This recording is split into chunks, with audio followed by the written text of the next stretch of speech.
గెలిచాను అని చెప్పుకునేటువంటి నందమూరి బాలకృష్ణ గారు ఎన్నాళ్లు కనబడతారండి ఇక్కడ నియోజకవర్గంలో?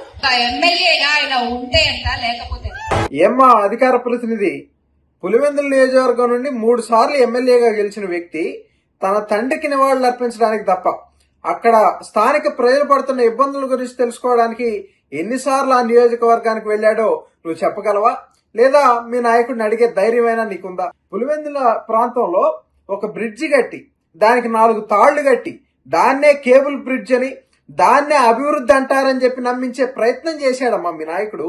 పేద ప్రజలకు మంచి చేసి ప్రచారం కోరుకునే బోళా శంకరుడు నందమూరి బాలకృష్ణ గారు. అన్ని ఉన్న ఆకు అణిగిమణిగుంటుంది బాలయ్య బాబు లాగా, ఏమీ లేని ఆకు ఎగిరెగిరి పడతా ఉంటుంది జగన్మోహన్ రెడ్డి లాగా.